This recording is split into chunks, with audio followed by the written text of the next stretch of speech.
আগস্টের বিপ্লব সাধিত হয়েছে। কাজেই 5ই আগস্টের বিপ্লব পরবর্তী বাংলাদেশে দাঁড়িয়ে তাৎক্ষণিক ভাষায় বলতে চাই, দেশ থেকে পালিয়ে গিয়ে বাংলাদেশের স্বার্থ বিরোধী আরেকটি দেশে তোমরা ঘাপটি মেরে বসে থেকে বাংলাদেশের বিরুদ্ধে ষড়যন্ত্রের জাল বুনবার চেষ্টা করছো। ইনশাআল্লাহ বাংলার মানুষ ঐক্যবদ্ধভাবে তোমাদের ষড়যন্ত্রকে নস্যাৎ করে দেবে। আমি আমাদের পার্শ্ববর্তী, আমাদের প্রতিবেশী দেশ ভারতের বাংলাদেশ নীতির চরম সমালোচনা করছি, নিন্দা জানাচ্ছি। আপনারা 15টা বছর সম্পর্ক করেছেন আওয়ামী লীগের সাথে, সম্পর্ক করেছেন শেখ হাসিনার সাথে, আর শেখ হাসিনাকে সমর্থন করতে গিয়ে বাংলাদেশের মানুষের উপর আপনারা সীমাহীন অন্যায়, অবিচার, জুলুম করেছেন। প্রতিটি ক্ষেত্রে বাংলার মানুষকে তাদের ন্যায্য অধিকার থেকে বঞ্চিত করেছেন, বাংলাদেশের মানুষের ভোটাধিকারকে হরণ করেছেন। আন্তর্জাতিক বিশ্বে বাংলাদেশের মানুষ যেন তাদের ন্যায্য দাবি আদায় করতে না পারে, ভারত রাষ্ট্র তার পথে অন্তরায় হয়ে দাঁড়িয়েছে। এখন ভারতকে তার মাসুল গুনতে হবে। ইতিপূর্বে শ্রীলঙ্কা থেকে বিতাড়িত হয়েছেন, নেপাল থেকে বিতাড়িত হয়েছেন, এমনকি মালদ্বীপ থেকে আপনারা বঞ্চিত, বিতাড়িত, লাঞ্ছিত, লাঠি খেয়েছেন। সর্বশেষ ছিল হারানো ধন, হারানো মালিক বাংলাদেশ। বাংলাদেশে আপনার কৃতদাসী শেখ হাসিনাকে দিয়ে মনে করেছিলেন অনন্তকালের জন্য বাংলাদেশকে লুটে লুটে খাবেন। এই কৃতদাসীকে বাংলার মানুষ তার মনিবের ঘরে পাঠিয়ে দিয়েছে। আগামী দিনে আপনারা বাংলাদেশ নীতি পরিবর্তন করুন, আমার দেশের সঙ্গে সম্মানজনক আচরণ করবেন, আমাদের সঙ্গে সৌজন্যতা রক্ষা করে আপনাদের পররাষ্ট্রনীতি নির্ধারণ করবেন। আর যদি আমাদের বাংলাদেশের উপর আমার আধিপত্য চালাবার চেষ্টা করেন, 18 কোটি জনতা একসঙ্গে আপনাদের বিরুদ্ধে উঠে দাঁড়াবে।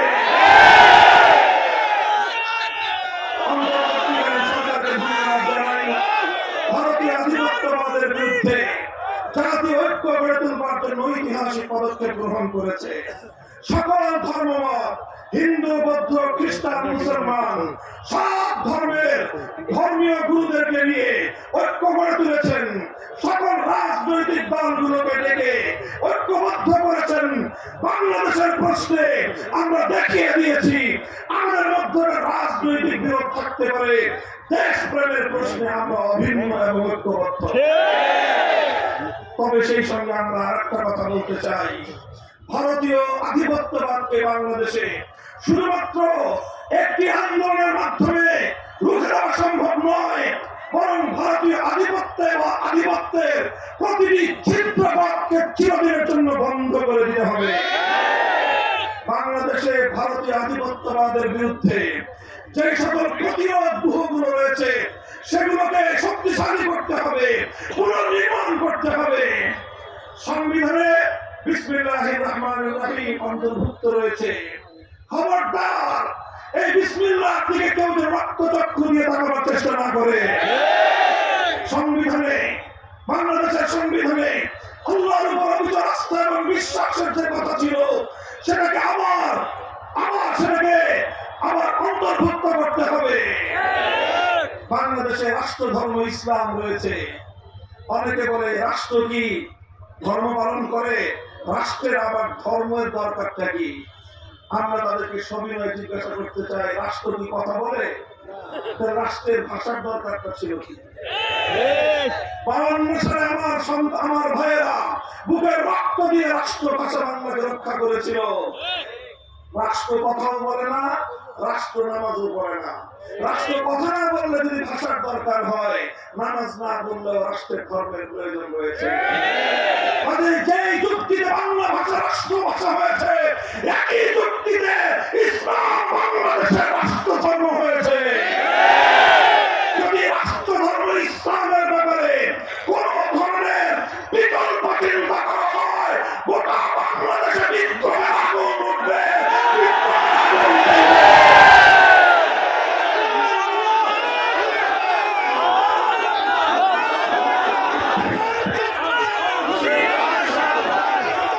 Who's the answer?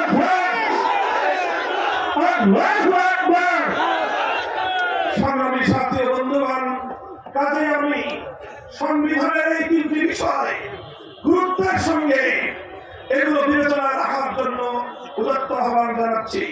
চতুর্থ বিষয় হলো, বাংলাদেশের মানুষ কখনোই রাষ্ট্র রাজনীতি কোন জায়গায় ধর্মনিরপেক্ষ মতবাদকে মনে প্রাণে মেনে নেয়নি। ভারতীয় আধিপত্যবাদের সূত্র ধরে ৭২ সালে ভারতের প্রধানমন্ত্রী প্রেসক্রিপশনে ভারতের সংবিধানের মূল নীতিগুলোকে বাংলাদেশের সংবিধানের মূল নীতি বানিয়ে স্বাধীন বাংলাদেশকে ভারত মাতার চরণ তলে বলি দেওয়ার ব্যবস্থা করা হয়েছিল। সেই ধর্মনিরপেক্ষ মতবাদ সংবিধান থেকে উৎখাত করে শহীদ প্রেসিডেন্ট জিয়াউর রহমান সাহেব সংবিধানে আল্লাহর উপর অবিচল আস্থা এবং বিশ্বাস অন্তর্ভুক্ত করেছিলেন। এখন দেখি বিএনপির কিছু লোক আবার এটার জন্য মায়া কান্না কাঁদে। তোমরা কোন বিএনপি করো? জিয়াউর রহমান সাহেবের বিএনপি না অন্য কোন বিএনপি করো? আগে নিজেদের পরিচয় নির্ধারণ করো। কাজেই সংবিধানে আল্লাহর উপর অবিচল আস্থা এবং বিশ্বাস এখানে আবার পুরো অন্তর্ভুক্ত করতে হবে।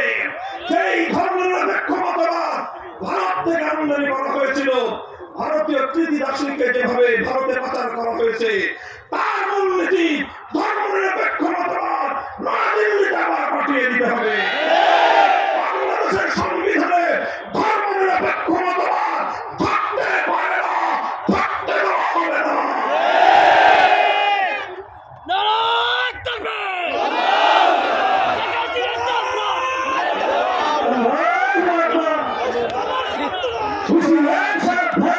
এই স্পষ্ট দাবি হলো, দুটি বিষয়কে আবার সংবিধানের মধ্যে আগের অবস্থায় ফিরিয়ে আনতে হবে।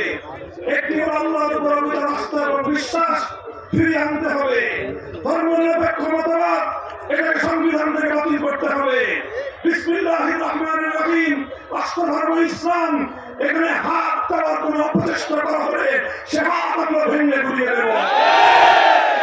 সেই সঙ্গে আমাদের স্পষ্ট প্রস্তাবনা, সংবিধান সংস্কারের যে চলমান প্রক্রিয়া, আপনারা অন্যান্য যা কিছু করছেন প্রতিটি কল্যাণের সঙ্গে আমাদের সমর্থন রয়েছে।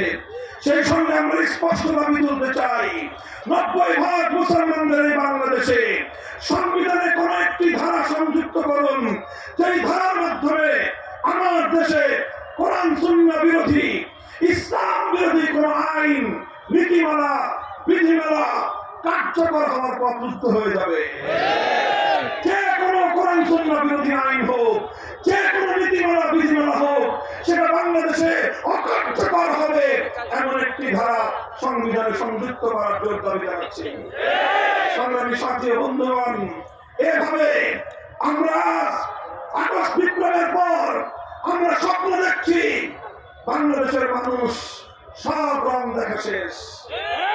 সোনার বাংলাদেশ দেখেছে, তারপরে নতুন বাংলাদেশ দেখেছে, সবুজ বাংলাদেশ দেখেছে, ডিজিটাল বাংলাদেশও দেখা শেষ। এবার বাংলার মানুষ দেখতে চাই ইসলামের বাংলাদেশ, খেলাফতের বাংলাদেশ।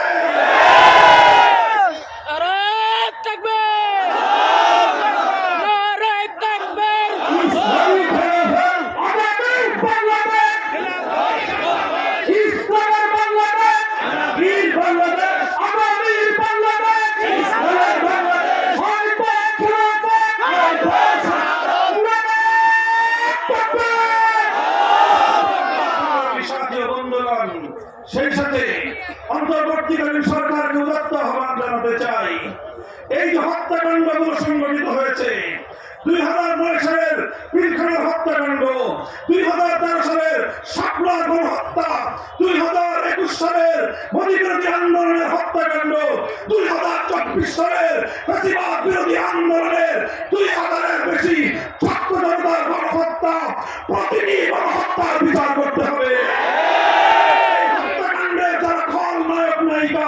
শেখ হাসিনাকে ধরে এনে তার খুনি মন্ত্রিসভার প্রতিটি সদস্য, প্রশাসনের সকল খুনিদেরকে আইনের হাতে সোপর্দ করে যথাযথ বিচার নিশ্চিত করতে হবে।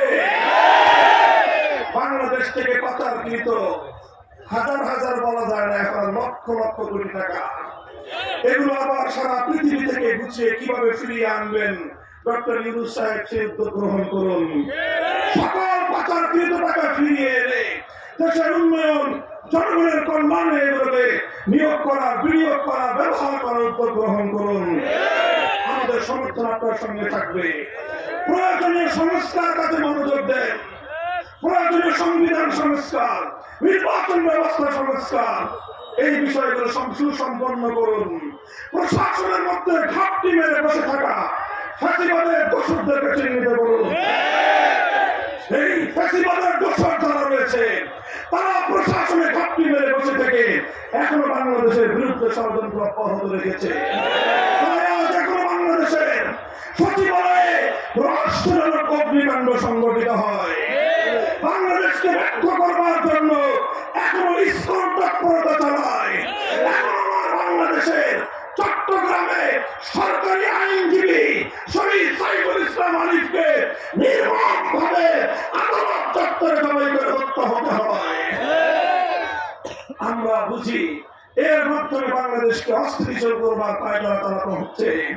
ইনশাআল্লাহ এদেশের আলেম সমাজ, বাংলাদেশ খেলাফত মজলিসের নেতা কর্মীরা, হেফাজতে ইসলামের নেতা কর্মীরা অতীতে যেরকম আমরা নির্ঘুম বাংলাদেশের জন্য পাহারাদারি করেছি, আগামী দিনেও বাংলাদেশের স্বাধীনতা, বাংলাদেশের অখণ্ডতাকে অক্ষুণ্ণ রাখার জন্য যা করতে হয় আমরা তাই করতে প্রস্তুত থাকবো ইনশাআল্লাহ। সংগ্রামী সাথী ও বন্ধুগণ, সর্বশেষ আমার উদাত্ত আহ্বান, মনে রাখবেন এই যে ফ্যাসিবাদের মোকাবেলায় রাজপথে যে ঐক্য গড়ে উঠেছে, এই ঐক্যের বিরুদ্ধে যদি কেউ ভূমিকা পালন করে বাংলার মানুষের আদালতে দাঁড়িয়ে তাকে জবাবদিহিতা করতে হবে।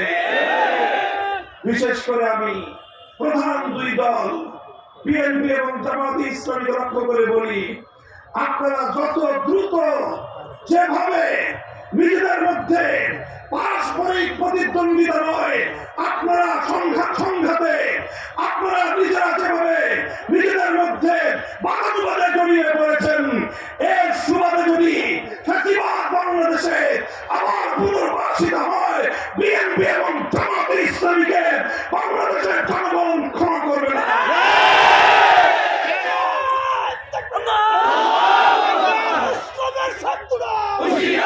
বাংলাদেশকে রক্ষা করার জন্য, বিদেশি আধিপত্যবাদকে রুখে দেওয়ার জন্য, ফ্যাসিবাদী অপশক্তিকে মোকাবেলা করবার জন্য রাজপথে গড়ে ওঠা ঐক্য আরো দীর্ঘদিন সংহত সমুন্নত রাখতে হবে। এজন্য ইনশাআল্লাহ বাংলাদেশ খেলাফত মজলিস ঐতিহাসিক ভূমিকা পালন করবে। আপনারা প্রতিটি জায়গায় জায়গায়, প্রতিটি জেলায় জেলায়, প্রতিটি এলাকায় এলাকায় ফ্যাসিবাদ বিরোধী রাজপথের ঐক্যের প্রতিনিধিত্ব করবার জন্য নিজেদেরকে প্রস্তুত করুন। অন্তর্বর্তীকালীন সরকারকে বলবো, একটি নিরপেক্ষ নির্বাচন, একটি সুষ্ঠু এবং সকলের অংশগ্রহণের একটি নির্বাচনের জন্য আপনারা মাঠ প্রস্তুত করতে থাকুন এবং প্রশাসনকে সুন্দরভাবে ঢেলে সাজান। প্রয়োজন নতুন লোক রিক্রুট করুন, নতুন জনশক্তিকে আপনারা নিয়োগ দিন। ফ্যাসিবাদের দোষরদের মুক্ত বাংলাদেশে একটি নিরপেক্ষ দেশপ্রেমিক প্রশাসন দেখতে চাই আমরা।